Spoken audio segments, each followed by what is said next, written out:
Vamos lá, vamos iniciar a nossa live hoje, pontualmente 10 horas agora. Bom dia a todos, sejam todos bem-vindos à nossa live. Meu nome é Leciane, sou fisioterapeuta aqui da APAI de Timbó e hoje estarei mediando essa live com o Dr. João Carlos Sebassanese. O tema de hoje será os cuidados com as medicações.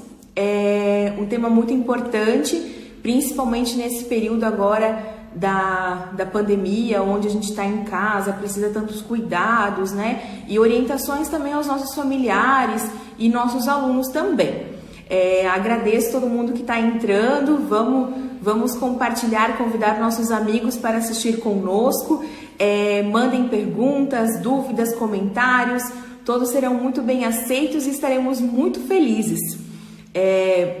Estarei convidando agora então o Dr. João para ele estar iniciando conosco também, tá? Vamos adicionar ele. Vamos aguardar um minutinho aqui para ele ser adicionado. Ó, muito feliz, várias APAIs começando. Bom dia, Dr. João, tudo bem? Bom dia, tudo bem? Olha só, doutor João, muitas APAIs estão participando aqui conosco. Estou vendo aqui a APAI de Porto Belo, a APAI de Rio do Sul, a APAI de Pomerode também, eu vi que está participando. Sejam todos bem-vindos. Doutor João, para dinamizar a nossa live, os comentários e também as perguntas eu irei repassar após a fala inicial do senhor, tá? Então, primeiro o senhor pode se apresentar e começar a falar sobre o assunto e depois a gente vai estar passando os comentários e perguntas do pessoal que está na live. É com você, doutor João. Então, eu agradeço a oportunidade de estar aqui participando. Meu nome é Dr. João Carlos, sou médico psiquiatra da APAI de Timbó e estou aqui à disposição para responder a vocês as perguntas que vocês tiverem, as dúvidas que vocês tiverem e sobre medicamentos. Então, o que eu acho importante, né? Os cuidados com as medicações são muito importantes porque o que a gente observa na prática é uma confusão muito grande entre os pacientes que às vezes não sabem nem mesmo que medicamento tomam, nem mesmo que horário tomam, né? E isso seria muito importante para os médicos saberem, para quem cuida da saúde dessas pessoas saberem, né? E para as próprias pessoas saberem como elas têm que usarem as medicações.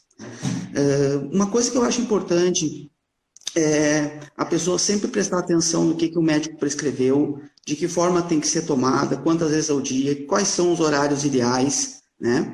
E sempre tentar levar o máximo possível à risca essas determinações. Na prática, a gente vê que nem isso sempre acontece e muitas vezes as medicações são trocadas por outras marcas, por outros medicamentos e isso acaba acarretando vários problemas. Também existem as pessoas que tomam várias medicações, não só as medicações do psiquiatra, não só as medicações neurológicas, mas também usam as medicações que são de outros especialistas, como ortopedista, cardiologista, enfim, né? Então, a gente chama ela de polimedicada.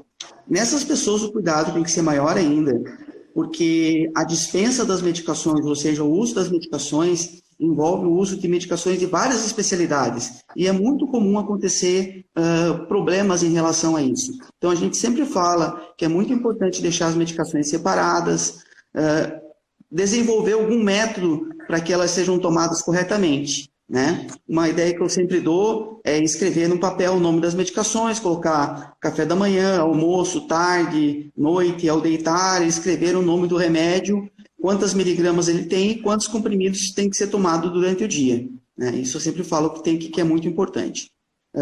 Uma coisa que eu também saliento bastante, como eu falei anteriormente, é sempre use as medicações que o seu médico prescreveu. Se ele prescreveu, porque ele confia. E se ele confia, ele tem que ter muita fé que aquela medicação vai fazer o efeito que é necessário, do ponto de vista científico principalmente, e isso envolve, às vezes, o uso de genéricos ou medicamentos que não foram aqueles que ele prescreveu e que acabam trazendo dúvida ao tratamento, porque a gente acaba não sabendo se a pessoa não melhorou porque o próprio quadro da pessoa, a doença não melhorou porque a medicação não fez o efeito que a gente esperava, ou ainda mais uma coisa que não devia existir. Será que a pessoa não melhorou porque o medicamento que ela tomou não é um medicamento ideal, não é um medicamento bom, de qualidade? Então, isso também é muito importante, né? O armazenamento das medicações também é importante, né? Sempre tentar manter no lugar sem umidade, no lugar seco, não muito quente, e manter longe do acesso de crianças, manter no lugar que a pessoa saiba que ela vai utilizar as medicações, ou seja, num lugar que seja de fácil acesso para a pessoa, que ela saiba que naquele determinado horário esteja lá com ela a medicação. Isso também é fundamental, né?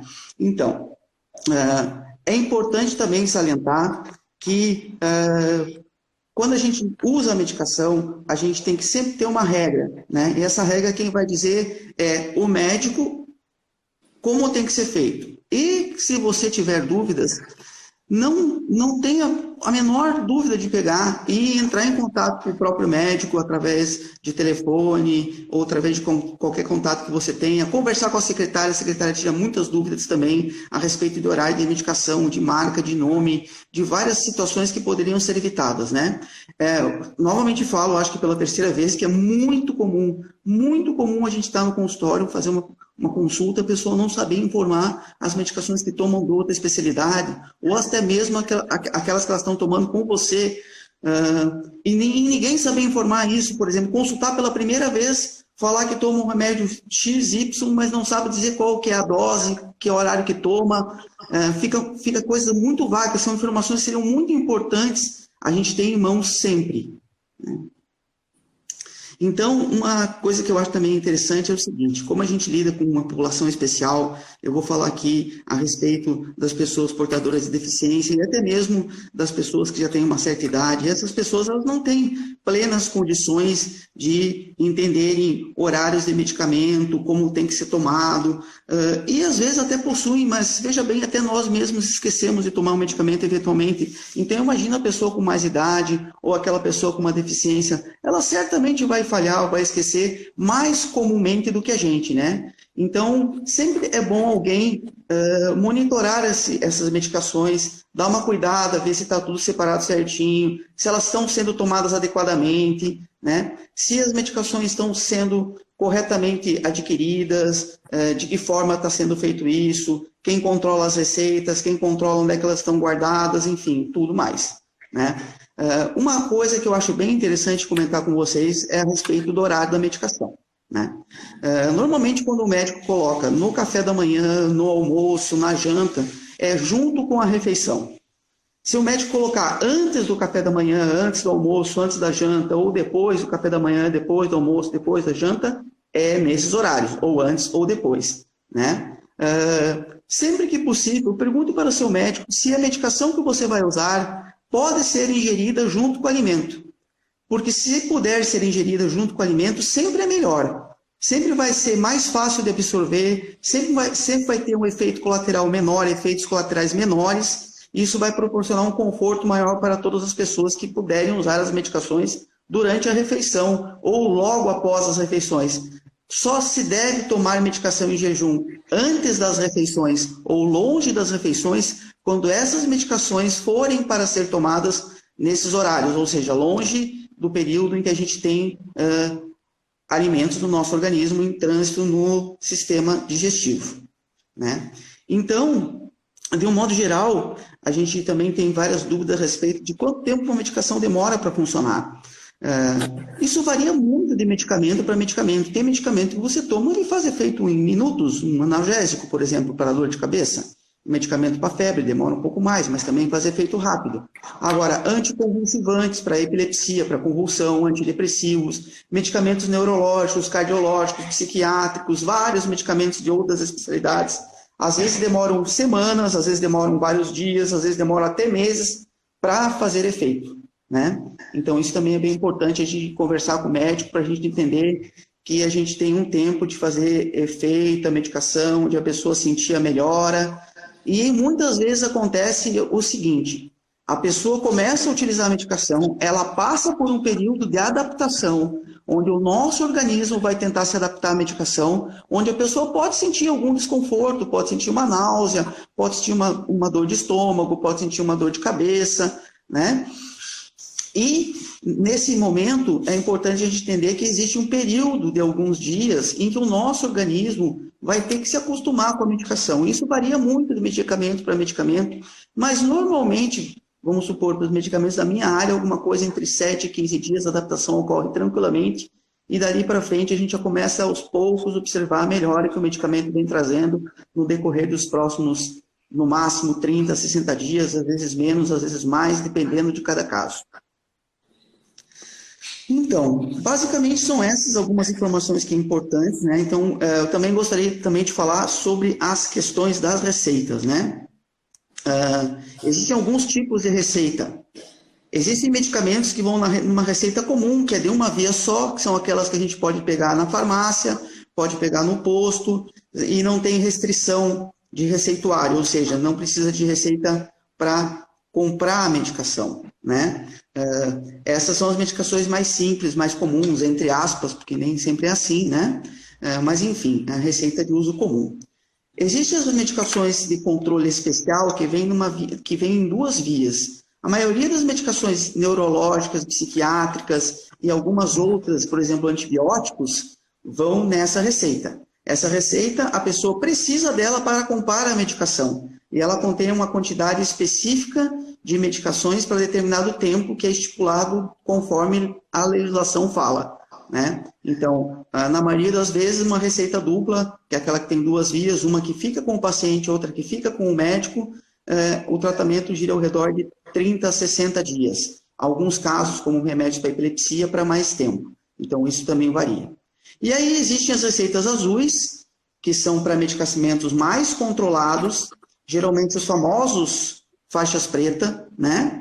E as receitas amarelas são mais raras, que se usam para pouquíssimas medicações para dor, em casos muito graves de dor no câncer, dor em doenças terminais, ou em algumas medicações especiais destinadas à infância ou até mesmo à vida adulta, mas que tem um controle mais rígido que é feito através das secretarias de Estado de saúde, né? Bom, outra coisa muito importante a gente fala a respeito da automedicação. Então, evite ao máximo se automedicar. Sempre busque tirar suas dúvidas com algum profissional de saúde a respeito da sua medicação.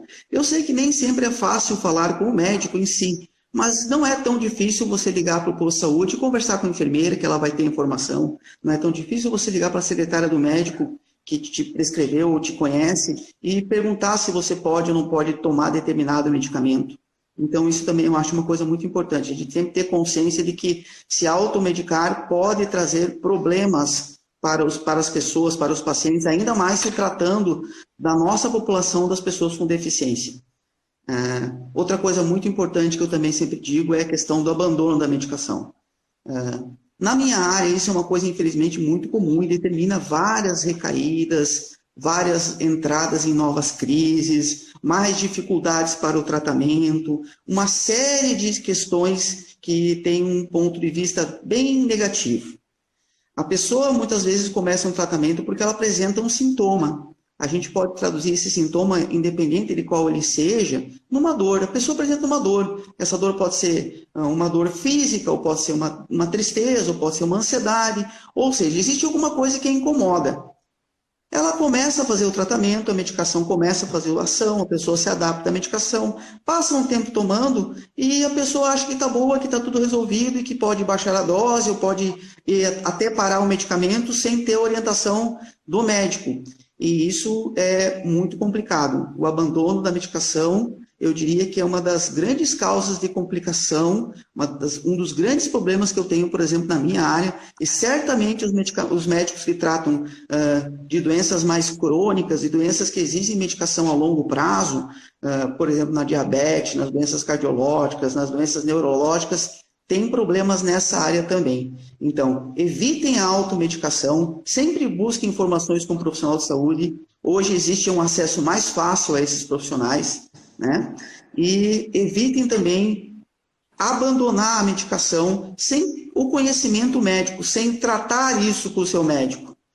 Normalmente, quando um paciente conversa comigo sobre a questão de diminuir a medicação, eu avalio a situação e ser sincero e franco em dizer se, na minha opinião, ele pode tentar, pode não tentar, deve tentar, deve não fazer isso. E estipulo a possibilidade de uma maneira mais clara possível, né? Para que não reste dúvidas se o paciente pode tentar diminuir ou se o paciente não pode nem tentar diminuir, enfim, né? Então, basicamente são essas as informações assim, que eu vejo. Eu acho mais interessante até essa interação que a gente vai ter com vocês agora. Existem bastante pessoas assistindo a live e eu gostaria de responder perguntas que vocês tenham, dúvidas que vocês tenham a respeito desse tema, que é o uso de medicamentos. Muito obrigado. Muito obrigada, doutor João.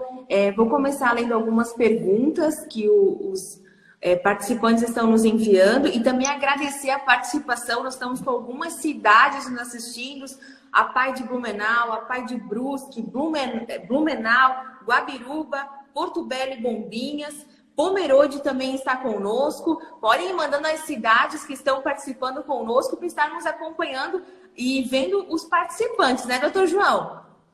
Agradeço a todos que estão participando, agradeço a todas as APAES da região que estão participando da nossa live e as pessoas que também entraram aqui pelo Instagram para participar da live e me coloco à disposição para responder as perguntas e tirar a dúvida de todos. Muito obrigado. Certo. Doutor João, uma pergunta que apareceu aqui para nós é qual a maneira correta de descartar as medicações vencidas ou não utilizadas? Então, existe uma portaria que determina que o descarte da medicação deve ser feito primariamente através das farmácias. Então, você pode reunir as medicações que você não usa mais ou as medicações que estão vencidas e devolver às farmácias, né? Inclusive as farmácias do sistema de saúde. Então, no caso daqui de Timbó, a farmácia da Policlínica. Em outras cidades, as farmácias que são do SUS ou as farmácias privadas também. Certo. Uma outra pergunta que apareceu aqui para nós é: quando a criança toma risperidona e mesmo assim o seu sono é de 4 horas, o que a família deve fazer? Então, a risperidona é um medicamento muito frequentemente utilizado na infância para vários casos dentro da psiquiatria e da neuropsiquiatria, da neurologia. Via de regra, ela não é um medicamento para dormir. Ela pode causar sonolência ou não. E não são todos os casos que a pessoa vai tomar risperidona e sentir uma sonolência. Eu recomendo que isso seja conversado com o médico a respeito do uso da risperidona, se vai ser utilizada alguma outra medicação em conjunto, ou vai se mudar horários, ou alguma coisa desse tipo. Certo. Uma outra pergunta que apareceu aqui para nós é: deve-se ingerir as medicações somente com água ou pode ser ofertado com outro líquido? Então, como eu disse anteriormente, sempre que possível, utilizar as medicações junto com as refeições, somente não utilizar as medicações com as refeições, quando o médico falar, este medicamento não deve ser tomado perto das refeições ou com as refeições. Na questão dos líquidos, tá, existe uma variação. A princípio, quando as medicações podem ser tomadas junto com a alimentação, elas também podem ser tomadas com alguns líquidos. Obviamente, eu não estou falando aqui de bebidas alcoólicas, estou falando de chá, café, líquidos em geral normais, entre aspas. Normalmente na bula consta se a pessoa pode ingerir essas medicações além de água, com algum suco ou com algum outro tipo de bebida. Mas entra na questão a própria coisa que eu citei de, se possível, sempre usar a medicação junto com a alimentação. Certo. Quais as consequências em aumentar a dosagem do remédio sozinho? Então, aumentar a dose da medicação sem conhecimento médico pode trazer várias consequências. Você pode ter uma piora do quadro, você pode ter um aumento dos efeitos colaterais, você pode ter a interferência nessa medicação entre outras medicações que você toma, com outras medicações que você toma. Você pode ter, em alguns casos mais graves, overdoses. Você pode ter várias consequências inclusive a dependência, né? Porque a gente às vezes não presta conta disso, mas naqueles medicamentos de uso controlado, os famosos faixas pretas, o que está escrito é que o abuso das medicações causa dependência física ou psíquica, não é o uso, é o abuso. Então, evita-se sempre aumentar a medicação ou mesmo diminuir, conforme eu falei anteriormente, sem que um profissional de saúde, que o seu médico, converse com você ou que você busque uma opinião a respeito disso. Certo. Doutor João, quais são os cuidados na hora de comprar ou de receber as medicações? Então, essa é uma coisa muito importante que eu sempre coloco. Eu acredito muito na relação entre médico e paciente e na conversa franca e de que às vezes a gente deve até falar de coisas que a gente gosta ou não gosta que aconteçam dentro de uma consulta e entender que aquilo ali é um diálogo muito importante entre uma pessoa que se coloca como paciente e outra que se coloca como médico, muitas vezes até com um amigo que está ali para dar um apoio e conversar. A questão da medicação é muito simples. Sempre que você for comprar medicamento na farmácia, veja se a medicação que você está recebendo é a mesma que está na receita. Ou seja, confie na prescrição que o seu médico deu. Ele que tem a formação, ele que tem a especialidade, ele que tem o conhecimento, que desenvolveu esse conhecimento há muito tempo para poder dizer para você qual a medicação que pode ser usada, de que marca, de que laboratório. Muitas vezes, como é o meu caso, eu coloco algumas restrições a respeito de troca por genéricos ou por outros medicamentos. E isso é uma questão pessoal. Muitas vezes pessoas criticam, por que eu não posso usar genérico? Aí eu tento explicar o porquê não disso. Mas existem razões para que isso não possa acontecer. Então, na medida do possível, sempre que você for comprar a medicação, observe se aquela medicação coincide com aquela que o médico prescreveu, inclusive com o número de comprimidos, porque é muito comum isso acontecer. A gente prescreveu uma medicação com 60 comprimidos e a pessoa for ir na farmácia, a pessoa falar, só tem 2 caixas de 30 e elas vão ser mais caras que uma caixa de 60. Então, sempre na medida do possível, siga a prescrição do seu médico, inclusive em relação às marcas, inclusive em relação às restrições que ele coloca a respeito de que tipo de medicação ele quer que a pessoa utilize. Certo. Doutor João, surgiu também uma pergunta aqui, ó. Pode-se dividir o comprimido ao meio ou em partes? E complementando com uma outra pergunta que apareceu também, partir o remédio ao meio tem efeito? Então, existe uma regra bem simples para a gente saber se o medicamento pode ser partido ao meio ou não. Se o medicamento possui uma risquinha, um risco apenas, ele pode ser dividido ao meio. Se ele possui uma cruz, ou seja, 2 riscas, ele pode ser dividido em 4 pedaços. Mas, via de regra, a gente sempre tenta evitar que as medicações sejam divididas, porque nunca fica exatamente igual. As medicações que não possuem risco, as medicações que não possuem aquela divisão, o risquinho no meio, a cruzinha no meio, elas não deveriam ser divididas. Não poderiam ser divididas, a não ser que o próprio médico indique como fazer isso. Existem medicações que eu uso que eu costumo indicar que seja dividida, ou outras até que eu utilizo uma dose. Existe uma dose só no mercado e eu quero utilizar uma dose menor e eu mando refracionar, ou seja, eu peço para a pessoa ir até uma farmácia de manipulação e dividir a dose em doses menores para ela poder fazer o uso da medicação, até porque não tem como dividir a medicação em tantos pedaços pequenininhos daquela forma, de uma forma correta e que a medicação fique com o uso adequado. Certo. Teve uma outra pergunta aqui, ó. Minha filha nunca consegue dormir às 8 horas. Tem noites que acorda às 2 horas e ela não dorme mais. O que devo fazer, já que ela toma miligramas de remédios para convulsões? Então, esse é outro tema que a gente sempre coloca, né? Então, existe uma dúvida a respeito do uso da medicação. Ela usa medicamentos para convulsão. Algumas medicações para convulsão provocam sonolência, dão sono, mas não necessariamente são medicamentos para dormir. Nesse caso, eu recomendo que ela converse com o médico que prescreve a medicação para ver o que vai se fazer a respeito disso, se vai se aumentar a dose, ou se vai se diminuir a dose, ou se vai se utilizar outro horário, ou vai se trocar a medicação, ou utilizar uma medicação acessória para que melhore o sono. Certo. E quando na receita tem o medicamento original, mas na farmácia eles pedem se pode ser o genérico. Dizem que é a mesma coisa. Isso é certo? Muito bem. Isso é sempre uma pergunta muito polêmica. Eu teria que entrar em muitos dados para tentar explicar para vocês o seguinte. Em resumo, genérico, teoricamente, teria que ser igual ao original, mas na prática não é.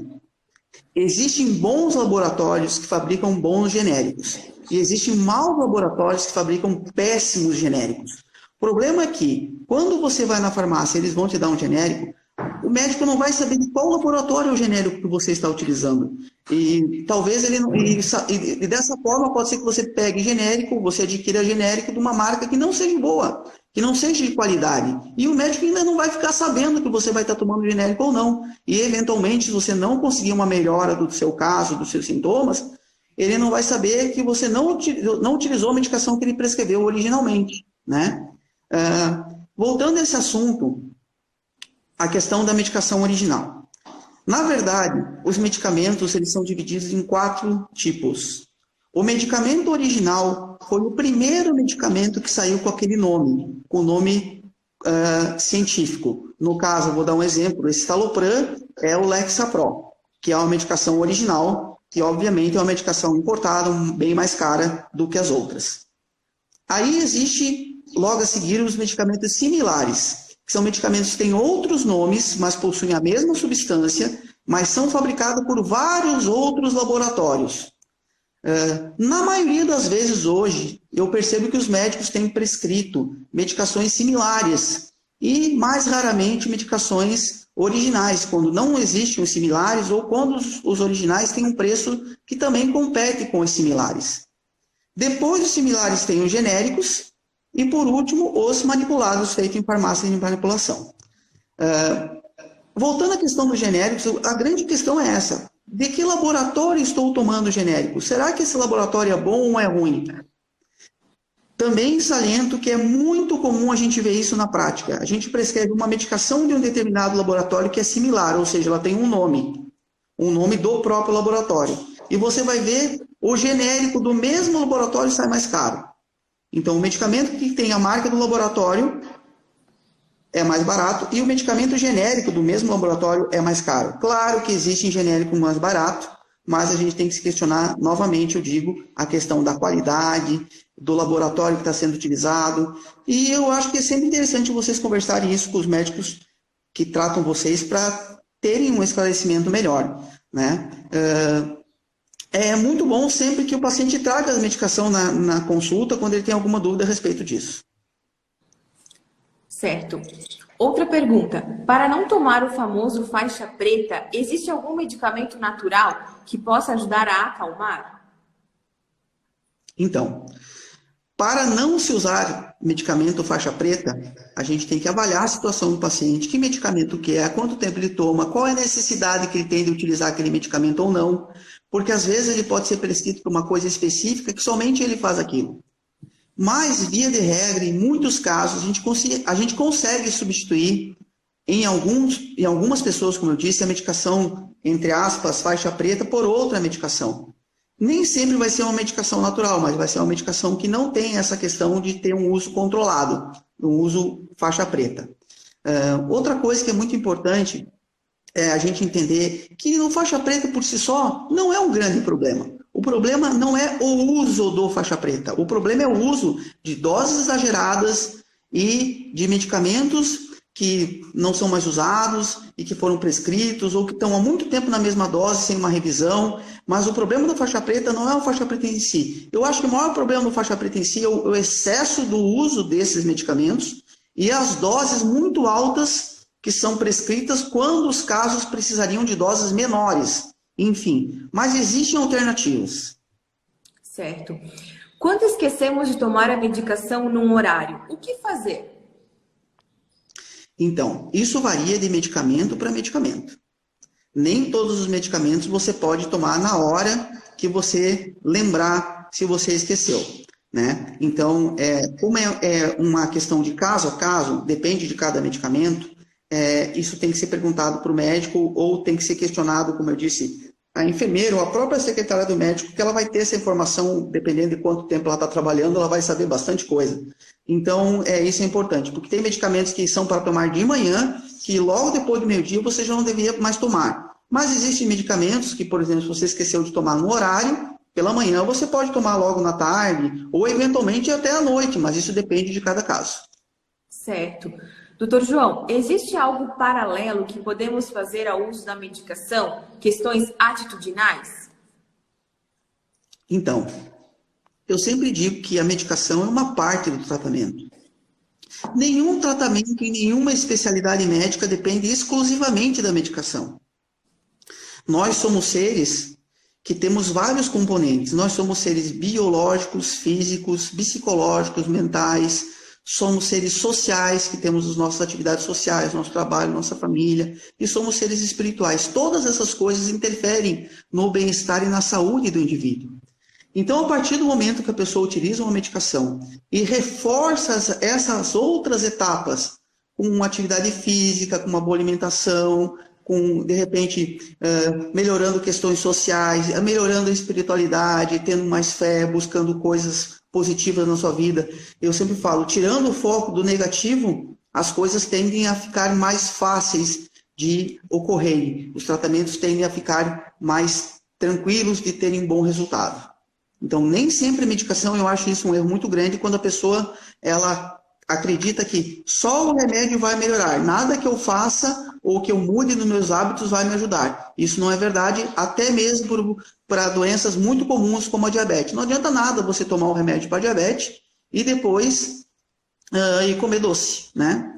Não tem porquê isso, né? Certo. Doutor João, o pessoal está pedindo para reforçar um pouquinho como que deve se armazenar as medicações. As medicações devem ser armazenadas em locais secos, não locais úmidos. Então, eu sempre falo que evite guardar medicamento no banheiro, por exemplo, que é uma coisa muito comum as pessoas deixarem medicamento no banheiro. Não deve deixar medicamento no banheiro.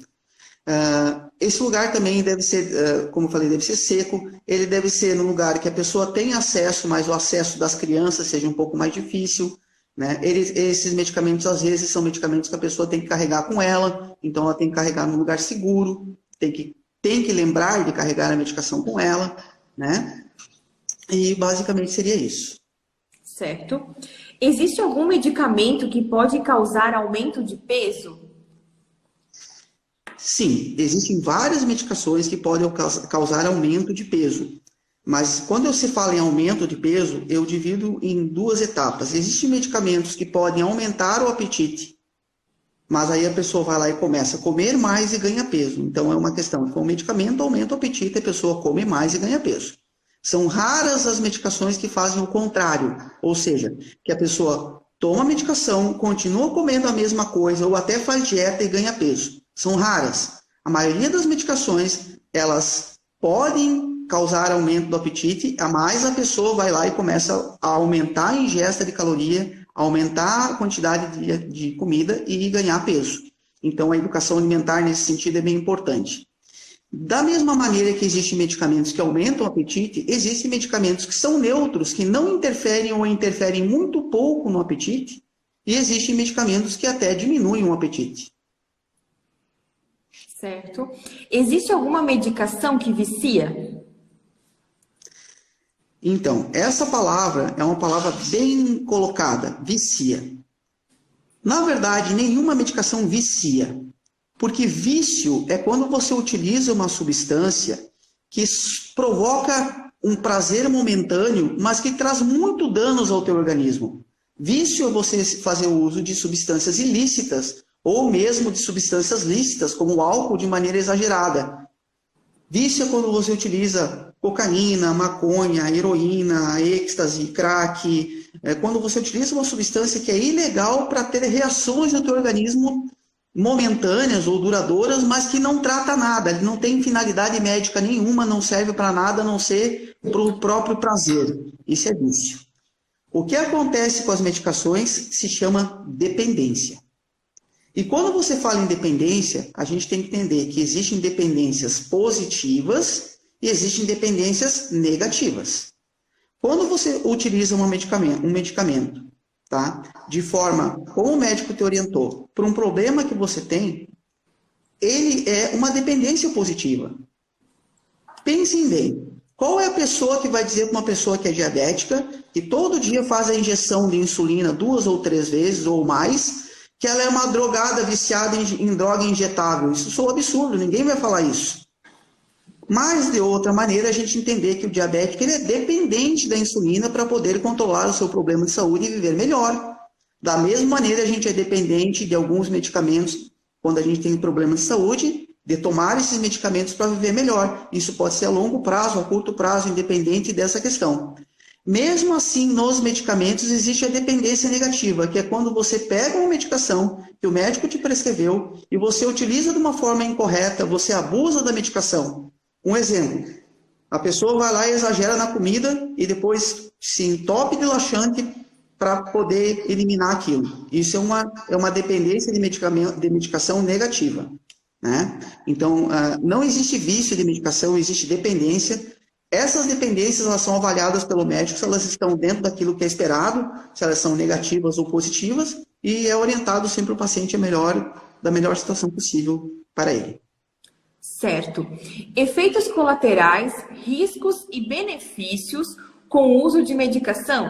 Zargos, Ritalina, diazepam. Então, falar de efeitos colaterais específicos de várias medicações é um pouco extenso, mas eu vou colocar de um modo geral. Toda medicação pode dar efeitos colaterais. Na verdade, os trabalhos médicos mostram que quando você utiliza uma medicação em conjunto, num ensaio clínico, num teste, eles pegam, por exemplo, 100 pessoas. Para 50 pessoas eles dão uma medicação que realmente é medicação e para as outras 50 pessoas eles dão um medicamento que não é medicamento, que é um placebo, que na verdade vai mudar a cor da urina, vai dar um gosto amargo na boca, a pessoa vai entender que está tomando alguma coisa, que mudou alguma coisa, mas na verdade não é um medicamento. A gente percebe que naquelas pessoas que tomaram o medicamento que não é medicamento, elas também desenvolvem efeitos colaterais. É claro que a gente começa a entender quais são os efeitos colaterais que a medicação na real causa, quando esses efeitos colaterais no medicamento que foi usado são muito maiores do que aqueles efeitos colaterais que acontecem quando a pessoa utiliza aquela medicação que é placebo, que não é um medicamento em si. Então, voltando um pouco a essa questão do efeito colateral.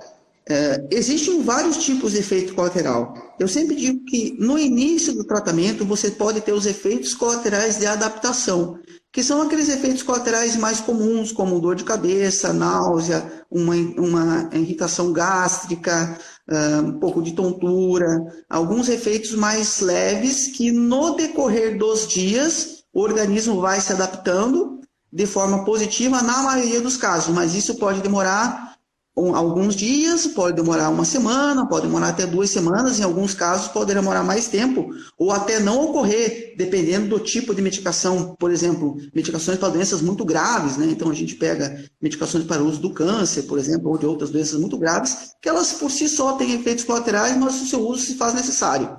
Então, a questão do efeito colateral é uma questão muito individual que tem a ver com o próprio organismo da pessoa e tem a ver também com o nome, com o tipo, ou seja, com o fármaco, com o medicamento em si que ela está utilizando. Certo. Quanto tempo para a pessoa, então, se adaptar a essa medicação e para a medicação começar a fazer efeito? Então, isso varia muito também. Não vou falar em todas as especialidades, porque eu não tenho conhecimento de todas elas, mas eu diria assim que na psiquiatria, a adaptação, na maioria dos casos, se ocorre entre 1 e 2 semanas no máximo, e a melhora acontece normalmente entre a 3ª semana e até a 8ª semana, entre o 1º e o 2º mês de uso na maioria dos casos, mas toda regra tem exceção, os organismos são diferentes, as pessoas respondem de forma diferente ao uso de medicações. Isso não é uma regra, isso é uma coisa que a gente tem, que acontece na maioria dos casos, é o que a gente vê mais comum acontecer. Certo. Quando você começa a tomar uma medicação e causa dor de cabeça? Então, se essa medicação causa uma dor de cabeça que ela é suportável, você mantém o uso da medicação e ver se o teu organismo se adapta e essa dor de cabeça diminua. Se essa dor de cabeça causar, se esse medicamento causar uma dor de cabeça que é insuportável, você tem que buscar um contato com seu médico ou com algum profissional de saúde que veja que medicação que é e diga para você se você pode tomar um analgésico até ocorrer a adaptação com a medicação ou até essa dor de cabeça sumir. Caso você tome analgésico, espere um tempo e essa dor piore, não melhore, aí seria o caso de rever a medicação, se vai ser trocada ou não. Certo. A pessoa que faz uso de medicação, com que periodicidade deveria fazer uma consulta com o médico? Então, isso varia muito.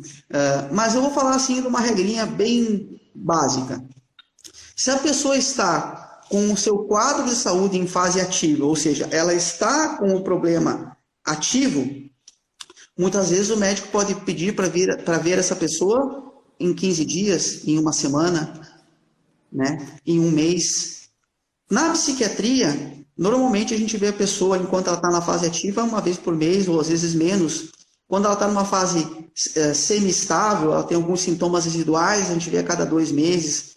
Quando a pessoa está numa fase bem melhor, a gente vê a cada 4. E em raros, excepcionais casos, se vê a cada 6 meses, mas isso é muito difícil. A maioria das pessoas, eu vejo pela minha prática, a maioria das pessoas eu vejo entre 2 e 4 meses. Em algumas eu vejo mais cedo porque ainda o quadro, a doença em si está ativa.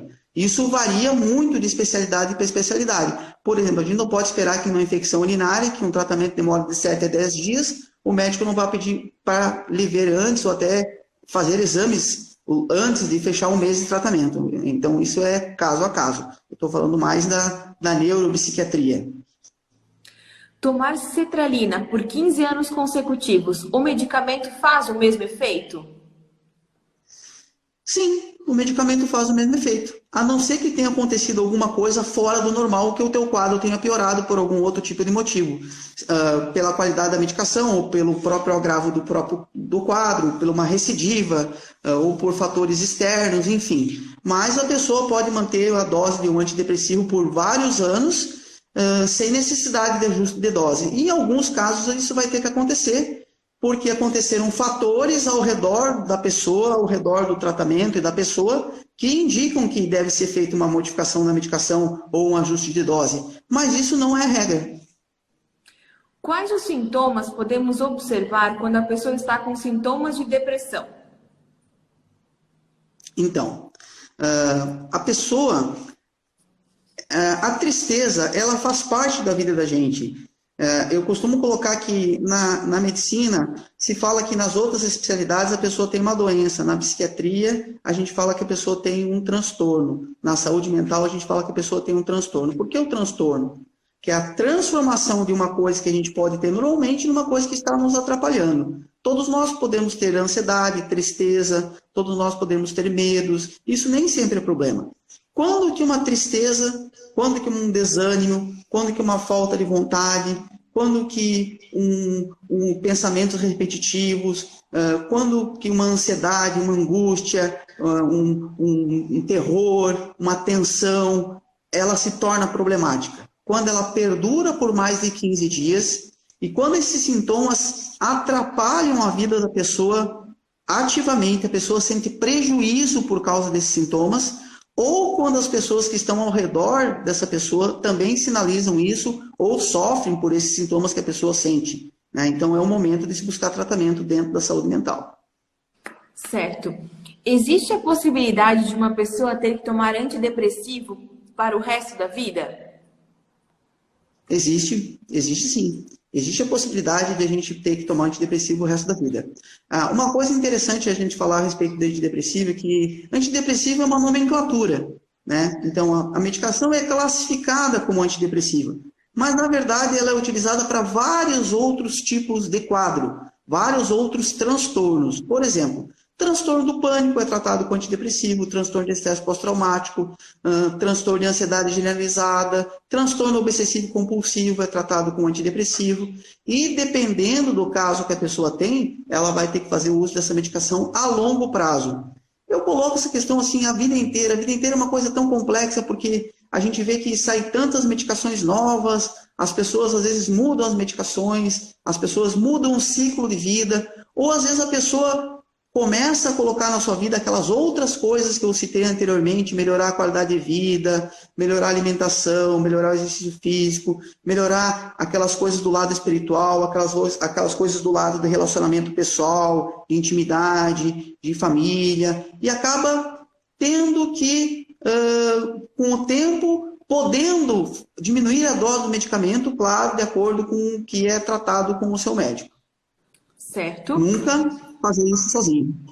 Ok. Doutor João, se a pessoa aumentar de peso, precisa consequentemente aumentar a dose da medicação?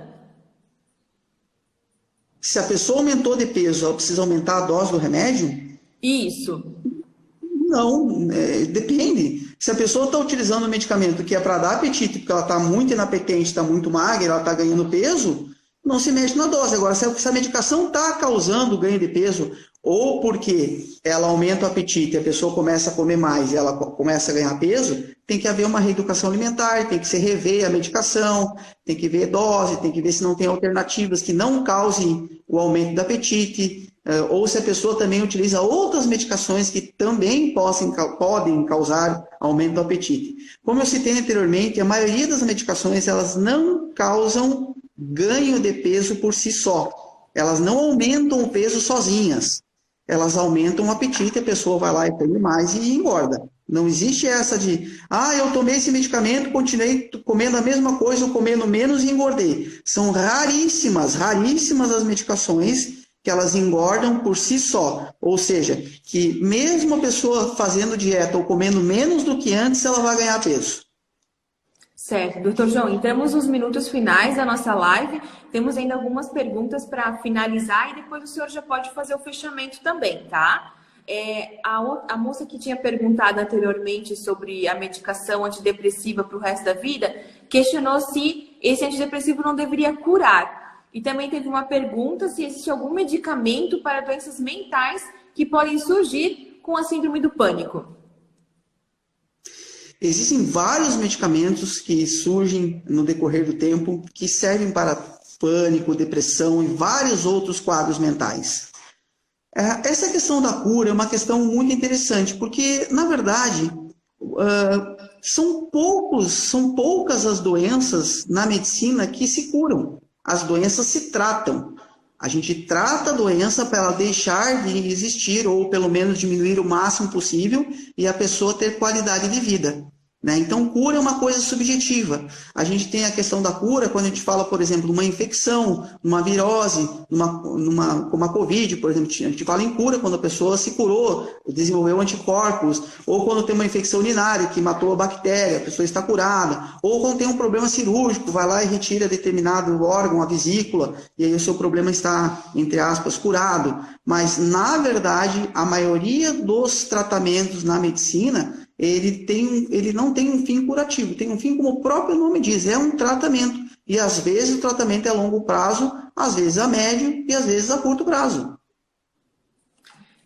E sobre a medicação para as doenças mentais que podem surgir com a síndrome do pânico? Então, a síndrome do pânico hoje tem um arsenal terapêutico muito bom.